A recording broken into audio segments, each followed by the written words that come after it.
我一直有在想，就是政治不是有分流派吗？就是道家、法家跟什么来着？啊，诸子百家。然后只战国中期是百家争鸣，然后我其实觉得这个道儒墨明法兵阴阳家有在应对的是9日的 BOSS 这件事情。当时在看别人玩9日，这位主播红梅提出的观点让我觉得十分有趣，并且当时才刚经历过赤足举办的9日相关活动混元万劫。在这个活动里面，玩家需要扮演在动荡时代的各方诸侯，去发展自己的国家。游戏的氛围让我有种战国时期百家争鸣的感觉，两相结合也让我觉得红梅说的有道理。也说的有道理。所以今天的这期影片就是寻找在9日登场的人物可以对应到哪些九流十家的学说，大家可以先自己猜猜看，我们待会来对答案。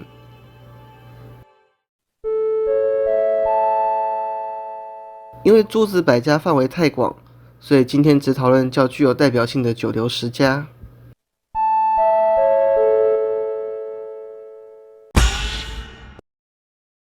农家与勾芒的联系应该是最直观的，毕竟就像 B 站弹幕所说，是种田的。阿嬸你做咩？俺是耕田的。农家的核心理念是认为统治者应该要跟人民一起耕作，重视农业发展，并教导人民种植技术，以此打下社会发展繁荣的基石。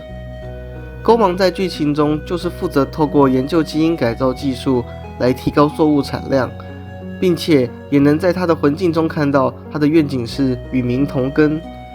我只能说，虽然勾芒从外形设计跟说话口气都给人高高在上的感觉，但他的理念却是最贴近老百姓的。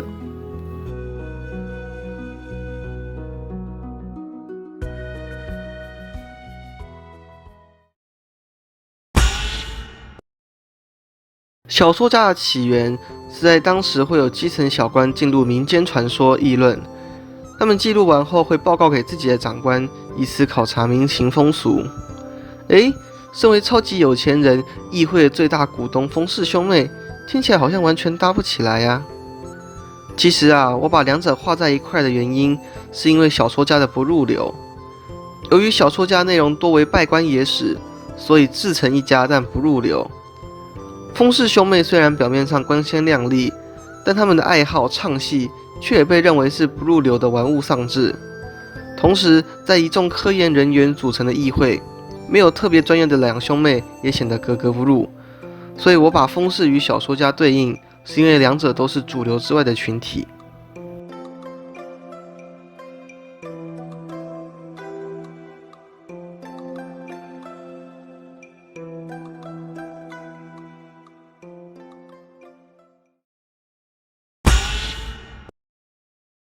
可能会有人对此有疑虑，明明蝴蝶不论是梦境还是蝴蝶的意象，看起来都跟庄子挂钩，它怎么不是庄子代表的道家呢？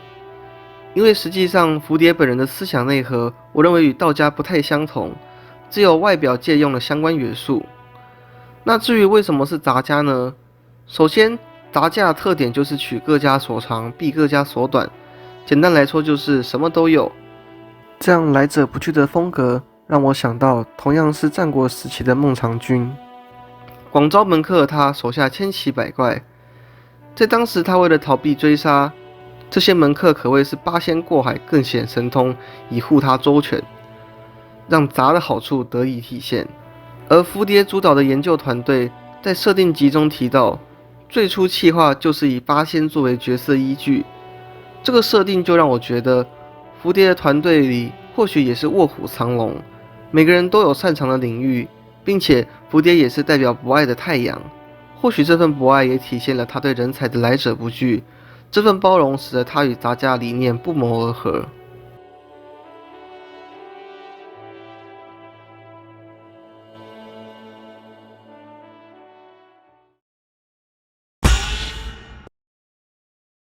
对我来说，墨家最令人深刻的就是神奇的机关术了。在大家还在拿大刀四兄弟就来砍我时，墨家已经研发出复杂的机械构造，简直就像是哆啦 A 梦一样，掌握着许多远超时代的道具。所以在分类的时候，我马上就想到同样擅长发明的夸父。这位新昆仑之锤不仅帮我们改造了游戏中最作弊的道具仓弓，同时杀伤力强大的元能弹也是轻轻松松就安装到我们的工具组中。你能够想象用手枪射出一颗核弹吗？最后，墨家的非攻理念，我认为也有在夸父身上稍有体现。他不仅是当年议会中希望能与义和谈的成员，在发现自己管辖区域有闯入者，也是多次劝降后才派出守卫处理。可以说，夸父真的是九王中数一数二 peace 的。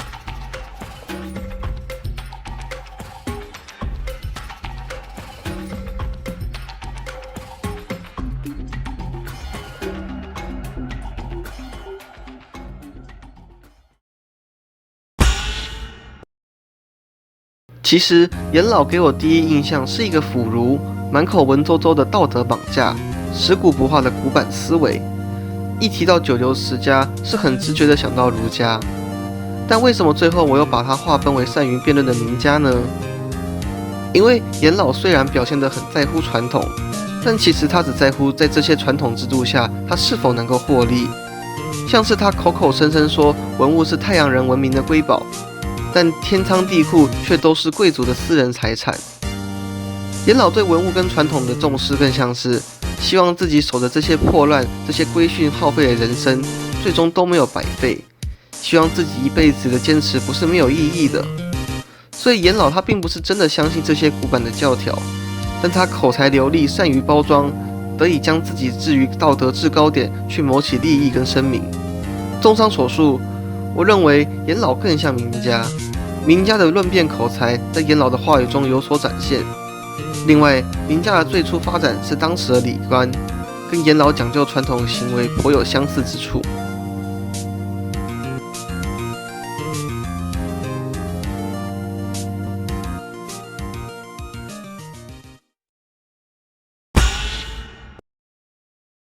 桀铨又是一个我最初认为应该是儒家的角色，因为桀铨的台词某种程度上很王道，像是这一句：“老天对要担当重任之人，必将给予磨难，心灵与肉体上试炼都熬过了，才能成为全人。”似乎就对应了孟子的“故天将降大任于世人也，必先苦其心志，劳其筋骨，饿其体肤，空乏其身，行拂乱其所为，所以动心忍性，增益其所不能。”但桀铨对于道德的忽视与没有底线的激进行为，看起来又与我们认识的儒家相去甚远。这时候我想到了汉朝的外儒内法。对于不了解的朋友，我简单说明，汉朝的汉武帝将儒家思想列为正统学说，可虽然表面上强调人伦道德的重要性，实际上则采取了法家的手段，强化规则与法律，严格管理社会。我认为桀铨的作为就有这样的倾向，有着某些契合儒家王道的思想，但却用严格的管理制度去控制底下人民，跟以此要求自己。所以我觉得桀铨属于法家，不过还披了一层儒家的皮。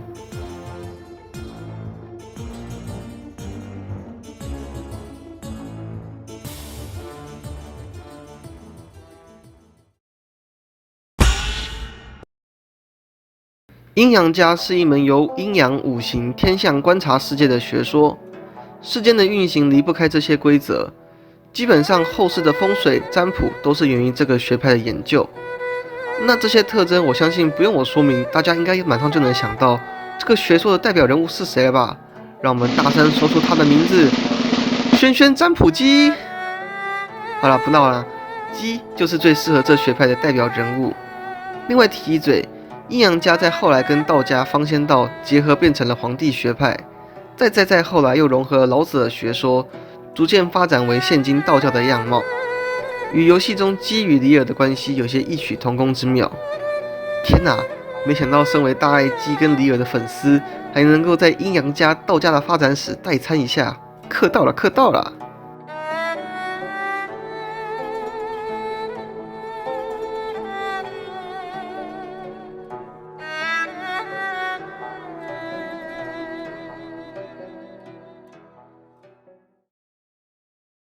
收拾博士的闲情夜。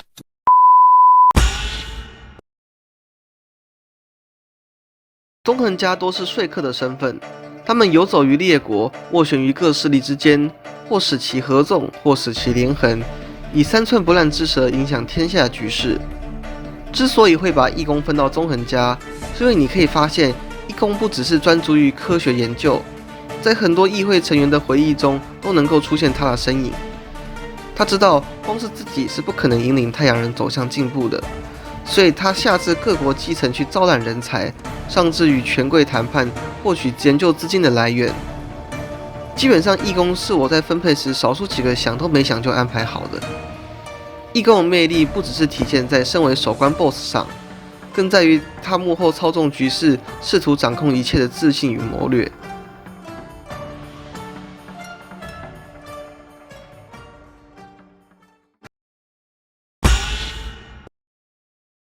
儒家乍一听似乎跟义十分不搭嘎，在我们印象中，儒家与传统重视伦理是绑定在一起的。义这种科学至上、几乎没有道德底线的科研宅男，怎么会跟儒家扯上关系呢？那这就要从儒家的核心理念说起。其实儒家在撇去那些礼教的条条框框，本质上是以人为本的。比如说人，儒家非常重视个人的道德修养，所有相关教条其实都是在为了培养人高尚的品德。统治者要实施仁政做表率，用仁德去治理国家。儒家虽然也有类似天命、道之类的概念，但比起道家的顺应自然，儒家是提倡先修养自己以明白天道。这跟义颇为相似，因为义认为活着的人大于一切，他也不会被命运裹挟，甚至鸡都亲自认证他能够主宰自己的命运。我认为儒家在提出的当下是一个相对积极的学派，里面规矩与制度在百家争鸣的时代是一种新颖的声音，只是我们后世太拘泥于复刻传统，导致儒家给人一种守旧不知变通的感觉。所以我会把义分到儒家，是因为其以人为本的中心思想与儒家相契合。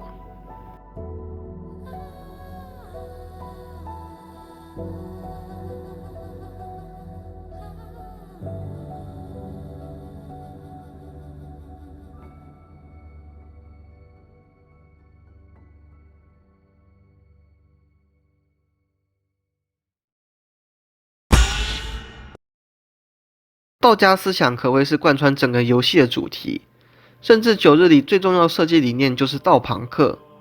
但很吊诡的是，本作的主角一开始除了外形上与道教文化有关，主角自己就是最背离道家理念的人。在这部作品里，道家可以说是站在科学文明发展的对立面。道家讲究无为而治，顺应天命，人不过是道的一部分，所作所为在大道面前都不值一提。人的最终境界应该是超脱物类，达至逍遥之境。天地与我一身，万物与我合一。道是每个人的最终归宿。这样听起来似乎很消极，但其实这只是一种观点上的差别。道家与其他学说的区别，就在于它并非用人的视角观察世界，而是以一个更宏观的角度去认知真理。道家看似消极的作为，实际上是在积极的追求道。道家的以退为进，重点其实是进，是希望人能过得更好。在游戏中，李尔也不是一昧的无所作为，在他提出无为宣言的时候，他只是封印对于太阳人太过具有毁灭性的科技，但一些对老百姓有益的技术，则是大方的对外开放。所以李尔与道家并非单纯的说咱们什么都不要做，就原地躺下睡大觉吧，而是不去干预世界的走向，不去过度发展科技，在满足基础物质的情况下去追求心灵上的升华。我认为9日的故事是一种现代隐喻，义代表的就是蓬勃发展的现代科技，我们从中获益许多，但会不会这些对知识的追求已经远超我们所需，正在缓慢毒害我们呢？或许有时候我们可以缓一下脚步，停止对知识、对进步无底线的追求，满足于我们已经拥有的。